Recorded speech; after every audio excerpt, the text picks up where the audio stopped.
요즘 우리나라 문재인 대통령의 지지율이 많이 떨어졌습니다. 취임 초에 80%를 웃돌 정도로 높았던 지지율이 최근에는 40%를 좀 넘길 정도로 하락했습니다. 그 대신에 부정적 평가를 하는 사람들의 비율이 50%를 넘어섰습니다. 염려스럽다고 표현할 수밖에 없는 상황입니다. 나라를 위해 더 많이 기도해야 할 때라고 할 수 있습니다. 지지율의 하락은 기대에 따른 실망으로 인해 나타난 결과라고 할 수 있습니다.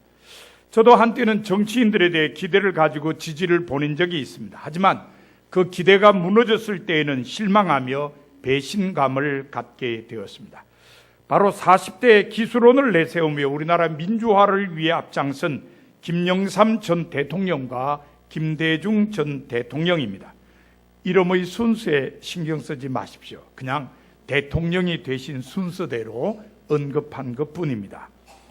이 두 분은 우리나라 민주화를 위해 누구보다 헌신하셨습니다. 그 공로로 한 분은 제14대 대통령이 되셨으며 다른 한 분은 그 뒤를 이어서 제15대 대통령이 되셨습니다. 하지만 이 두 분은 모두 제13대 대통령 선거에서 후보로 나섰다가 낙선하셨습니다. 단일화에 실패한 결과였습니다. 그때 많은 사람이 이 두 분에 대해 실망하며 배신감을 느끼게 되었습니다. 어쨌든 두 분이 단일화를 했으면 그때 대통령이 되셨을 텐데 단일화를 이루지 못해서 대통령이 되지 못하고 조금 더 우리나라 민주화가 미루어졌더랬습니다. 저도 사실은 같은 마음을 그때 가졌습니다. 그래서 저도 그 후부터는 정치인에 대해 큰 기대를 하거나 열정적인 지지를 보내는 일을 삼가하고 있습니다. 마음속에 뭘 생각하고 있는지 또는 언제 어떻게 변할는지 알 수 없기 때문입니다. 그런데 저는 이 두 분을 통해 배운 것이 있습니다. 바로 주변에 좋은 사람들이 많이 있었다는 겁니다.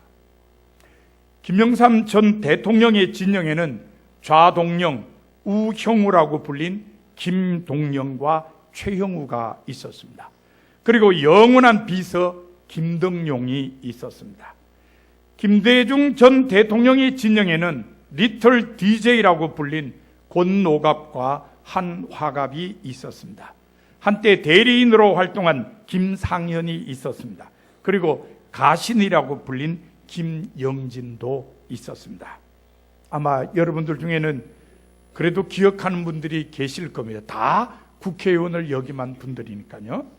이 사람들이 있었기 때문에 두 분은 각 진영의 보스로 오랫동안 활약했으며 대통령의 자리까지 오를 수 있었습니다. 성서에도 주변에 좋은 사람들이 있어서 활동에 큰 도움을 받은 사람들이 있습니다. 구약 성서에는 다윗 왕이 그 좋은 예입니다. 우선 다윗 왕에게는 훌륭한 용사들이 많이 있었습니다. 사무엘하 23장에 다윗의 용사들이라는 제목으로 다윗 왕 시대에 활동한 용사들의 이름과 활약상이 기록되어 있습니다. 요셉 바세벳을 비롯한 첫 3인, 아비새를 비롯한 두 번째 3인, 그리고 그 아래 30인에 대한 기록입니다. 삼국지에 나오는 관우나 장비 같은 장수만도 36명이나 되었다는 것입니다. 다윗 왕에는 아히도벨이라고 하는 계략가도 있었습니다. 성서에는 모사라고 소개되어 있습니다. 사무엘하 16장 23절에 보면 아히도벨이 베푸는 계략은 하나님께 물어서 받은 말씀과 같은 것이라고 했습니다. 그러니까 아히도벨이 말한 계략은 하나님께서 말씀하신 것하고 똑같다는 뜻입니다. 그러니까 삼국지에 나오는 제갈공명 같은 사람이었다고 할 수 있습니다. 다윗 왕에게는 좋은 친구들도 있었습니다. 우리가 잘 아는 사울 왕의 아들 요나단도 좋은 친구였지만 아렉 사람 후세도 좋은 친구였습니다. 두 친구는 다윗 왕이 어려움에 처했을 때 생명을 보호해 준 사람들입니다. 다윗 왕에게 좋은 선지자들이 있다는 것도 빼놓을 수 없습니다. 우리가 잘 아는 나단이나 갓 같은 선지자들이 다윗 왕에게 하나님의 말씀을 선포하는 일로 도왔습니다. 잘못된 길로 갈 때에는 하나님의 말씀으로 왕을 바로잡아 준 것입니다. 주변에 이런 좋은 사람들이 있었기 때문에 다윗 왕은 이들의 도움을 받아 하나님께서 맡겨주신 일을 잘 감당하여 훌륭한 업적을 남길 수 있었습니다. 신약 성서에도 주변에 좋은 사람들로부터 많은 도움을 받은 사람들이 있습니다. 사도 바울은 그 좋은 예입니다. 바울 주변의 사람들을 살펴보면 우선 전도 여행의 동행자인 실라가 있었습니다. 믿음의 아들들인 디모데와 디도가 있었습니다. 동역자라고 소개된 마가, 아리스타고 누가가 있었습니다. 그 외에도 두기고, 실로아노, 아데마, 베베, 브리스길라와 아굴라 부부 등이 있었습니다. 이 사람들 중에는 자기 집을 교회로 내어준 사람이 있는가 하면 바울이 필요로 하는 모든 것들을 제공한 사람도 있습니다. 이 사람들이 있었기 때문에 바울은 하나님께서 사명으로 주신 이방인 선교에 매진할 수 있었습니다. 그런데 이 사람들 가운데 바울이 자기의 사랑을 받는 사람이라고 언급한 두 사람이 있습니다. 첫 번째 사람은 누가입니다. 골로새서 4장 14절에 보면 바울은 사랑을 받는 의원 누가라고 썼습니다. 누가가 바울의 사랑을 받는 사람임을 알려주는 구절입니다. 누가는 누가복음과 사도행전의 저자로 알려진 사람입니다. 문학가요, 역사가요, 의사입니다. 바울의 전도 여행 동행자이기도 합니다. 그러므로 바울의 사랑을 받기에 충분한 사람이라고 할 수 있습니다. 누가와 더불어 바울의 사랑을 받는 사람으로 소개된 또 한 사람은 빌레몬입니다. 빌레몬서 1절에 보면 바울은 빌레몬에 대해 우리의 사랑을 받는 자요 동력자라고 소개했습니다. 사실 빌레몬에 대해서는 잘 알려져 있지 않습니다. 빌레몬서에 오네시모라는 노예 때문에 그 이름이 등장할 뿐입니다. 오네시모는 빌레몬의 노예였습니다. 그런데 무슨 일이 있었는지 알 수 없지만 오네시모가 빌레몬의 집에서 도망을 쳤습니다. 당시 로마법에 의하면 주인의 집에서 도망친 노예는 붙잡히면 사형에 처했습니다. 오네시모도 같은 신세가 되었습니다. 그 후에 과정이 어떠했는지 모르지만 여차여차해서 오네시모가 바울을 만났습니다. 빌레몬서 10절에 의하면 오네시모는 바울이 옥에 갇혀 있는 동안에 얻은 아들이 되었습니다. 이 말을 쉽게 풀면 바울을 만난 오네시모가 복음을 받아들이고 믿는 사람이 되었다는 말입니다. 바로 이 오네시모와 관련해서 빌레몬이 바울의 사랑을 받는 사람인 이유가 나타나 있습니다. 오늘 본문을 통해서입니다. 자, 본문 21절을 우리가 함께 봅시다. 같이 읽어볼까요? 나는 네가 순종할 것을 확신함으로 네게 썼노니 네가 내가 말한 것보다 더 행할 줄을 아노라.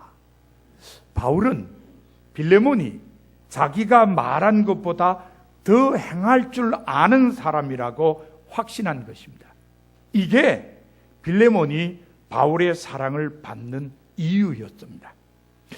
말한 것보다 더 행할 줄 아는 사람이라는 말은 두 가지를 전제합니다. 하나는 말한 것보다 행할 줄 모르는 사람이 있다는 것이고, 다른 하나는 말한 만큼만 행하는 사람이 있다는 것입니다. 이것은 자기가 다른 사람에게 한 말이나 다른 사람이 자기에게 한 말이나 동일하게 적용됩니다. 먼저 말한 것보다 행할 줄 모르는 사람의 예를 들어보겠습니다. 마태복음 21장 28절부터 30절에 보면 예수님께서 말씀하신 두 아들 비유가 있습니다. 아버지가 맏아들에게 너 오늘 포도원에 가서 일 좀 해라 그랬더니 맏아들이 가겠습니다. 그러고는 가지 않았습니다. 아버지는 둘째 아들에게 역시 포도원에 가서 일하라 그랬습니다. 그랬더니 둘째 아들은 싫다고 대답했습니다. 하지만 나중에 뉘우치고 포도원에 갔습니다. 이게 비유의 내용입니다. 비유 속의 맏아들은 포도원으로 일하러 가겠다고 대답하고는 가지 않았습니다. 그러니까 자기가 말한 것보다 행할 줄 모르는 사람이라고 할 수 있습니다. 예수님을 3번이나 모른다고 부인한 사도 베드로도 한때는 말한 것보다 행할 줄 모르는 사람이었습니다. 마가복음 14장에 보면 예수님께서 제자들에게 이렇게 경고하셨습니다. 너희가 다 나를 버리리라. 그러니까 예수님께서 잡히시면 제자들이 예수님을 다 버리고 도망갈 것을 미리 예고하신 것입니다. 그러자 베드로가 가만히 있지를 못하고 앞서 나서서 말하기를 다 버릴지라도 나는 그러하지 않겠나이다. 여러분, 이런 말을 하는 사람은 조금 미울 때가 있죠. 지는 뭔데? 그러면은 지만 안 버리면 우리 모두는 뭐야? 이런 생각을 갖게 만드는 사람입니다. 자, 예수님께서 이렇게 말한 베드로에게 오늘 이 밤 닭이 2번 울기 전에 네가 3번 나를 부인하리라. 이쯤 됐으면 그냥 겸손하게 가만히 있으면 좋은데 베드로가 다시 힘주어 말하기를, 이 힘주어는 성서 저자가 표현한 겁니다. 힘주어 말하기를 내가 주와 함께 죽을지언정 주를 부인하지 않겠나이다. 하지만 예수님 말씀대로 베드로는 닭이 2번째 울기 전에 예수님을 모른다고 3번 부인했습니다. 말한 것보다 행할 줄 모르는 사람이 된 것입니다. 이처럼 말한 것보다 행할 줄 모르는 사람은 거짓말을 하는 사람이거나 위선자임을 알 수 있습니다. 다음으로 말한 만큼만 행하는 사람의 예도 들어보겠습니다. 역대하 24장에 보면 남왕국 유다의 요아스 왕에 대한 기록이 있습니다. 요아스 왕의 아버지는 아하시아 왕입니다. 아하시아 왕은 남왕국 유다의 여호사밧 왕의 아들인 여호람과 북왕국 이스라엘의 아합 왕과 이세벨의 딸인 아달랴가 결혼해서 태어난 사람입니다. 그러니까 남쪽의 왕자하고 북쪽의 공주가 결혼하게 된 겁니다. 이건 사실 전쟁하지 말자는 의미죠. 왕들이 있어도 서로 사돈이 되면은 전쟁 못 하잖아요. 왜요? 이쪽에 딸이 여기 시집 와 있는데 전쟁이 되겠어요? 그래서 어쨌든 왕자와 공주가 결혼하고 그 사이에서 태어난 사람이 아하시아 왕입니다. 아버지 여호람 왕의 뒤를 이어 왕이 된 아하시아는 외삼촌인 북왕국 이스라엘의 요람 왕이 병이 났다는 소식을 듣고 문병을 갔다가 그곳에서 예후의 반란이 일어나서 죽고 말았습니다. 돌아오지를 못했어요. 나라 전체가 난리가 났습니다. 그런데 그 난리통에 더 난리가 났다고 생각한 사람이 있었습니다. 누구냐 하면은 아달랴입니다. 왜냐하면 자기 아들이 자기 친정에 갔다가 죽었기 때문입니다. 정신 바짝 차리자. 이거 자칫 잘못하면은 내 목숨이 위태롭겠다. 왜? 자기 친정에 가서 아들이 죽었으니까.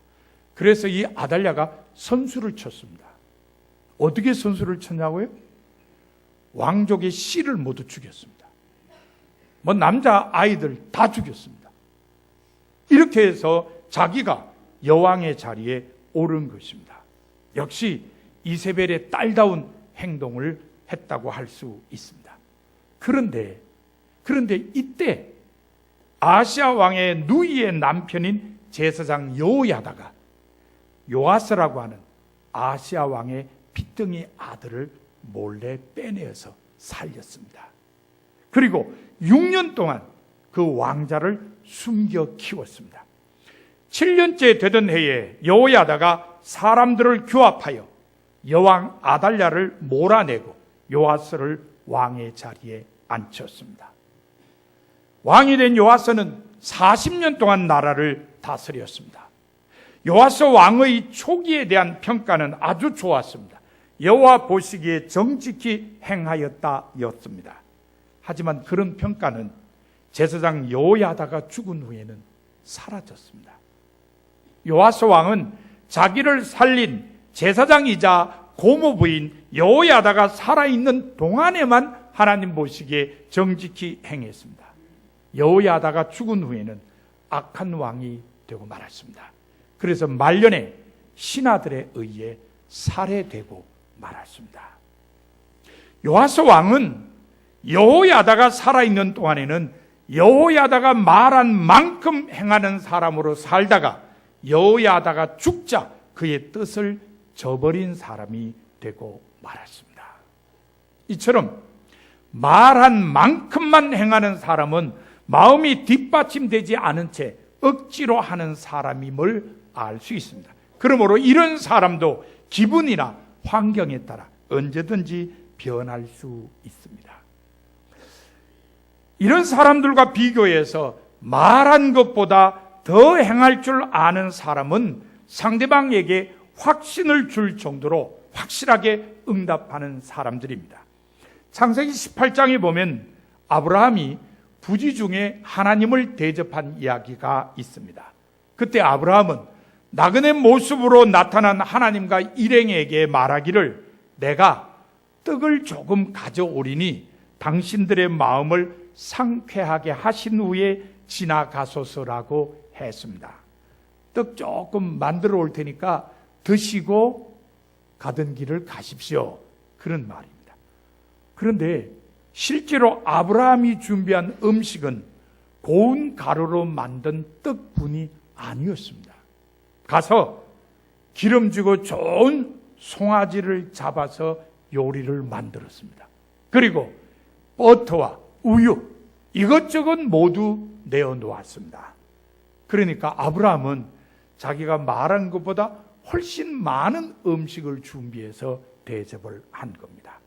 바로 이런 사람을 일컬어 말한 것보다 더 행할 줄 아는 사람이라고 할 수 있습니다. 바울은 빌레몬도 이런 사람이라고 생각했습니다. 빌레몬이 자기가 말한 것보다 더 좋은 결과를 나타낼 것이라고 확신했다는 말입니다. 그러면 바울이 빌레몬에게 말한 것은 무엇일까요? 그것은 오네시모에 대한 용서와 영접입니다. 앞서 말씀드린 대로 오네시모는 빌레몬의 노예였는데 그 집에서 도망쳤습니다. 잡히면 죽을 운명입니다. 근데 그 오네시모가 바울을 만난 겁니다. 바울은 빌레몬에게 편지를 썼습니다. 그리고 그 편지를 오네시모에게 주면서 이 편지 가지고 빌레몬에게 가라고 했습니다. 그 편지가 바로 빌레몬서입니다.